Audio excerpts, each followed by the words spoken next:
ciidanka xoogga dalka oo kaalado ciidamada Jubbaland iyo saaxiibada caalamka iyo waliba kooxda nabadiidka Al-Shabaab kula wareegana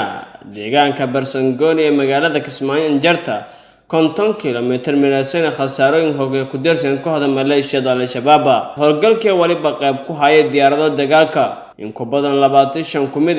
horjoogayaasha kooxda maleeshiyada Al-Shabaab yalla ku warama inta la kadiri howlgalkaasi qorshaysan ay sidoo sheegeen saraakiil ciidanka dalka ee hogaamiyaasha howlgalkaasi gaashaano dhexe Abdi Ibrahim Ali oo kumida saraakiil ciidanka xoogga dalka oo meelaasay ka sugan ya waliba oo safaafan isku biyo ujeedka howlgalkan ku dambeeyay meeshan horta waxa la yaabaa Barsangoni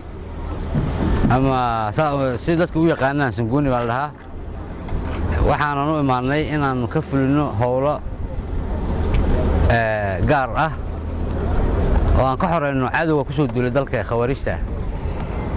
saad ogtihiinba hadda markaad imaanayseen dagaal baa ka socday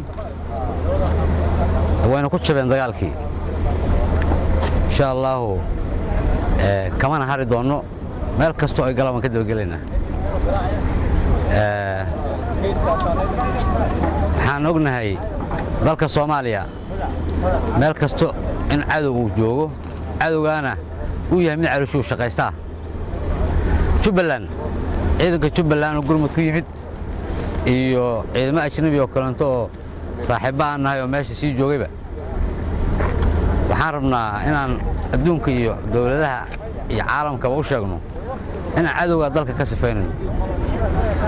waxa ku dhintay hadda dhowr iyo 20 qof sida hadda aan xogta ku hayno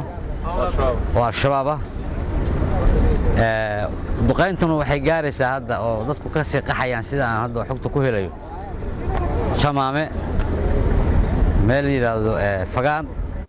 shalfaafowka maleeshiyada Al-Shabaab oo la ku dareemahay deegaano ku tirsan Jubbada Hoose kaasona isla mar ahaantaasay deegaano hore la kula wareegahay wayna kooxda maleeshiyada Al-Shabaab iyo tan naqdana hana ciidanka xoogga dalka Soomaaliyeed howlgalo meel walba ka sugan yihiin ka qaadahay waana naqdan hana shil fariireen kooxda maleeshiyada Al-Shabaab Faisal Hussein KJS TV Baydhabo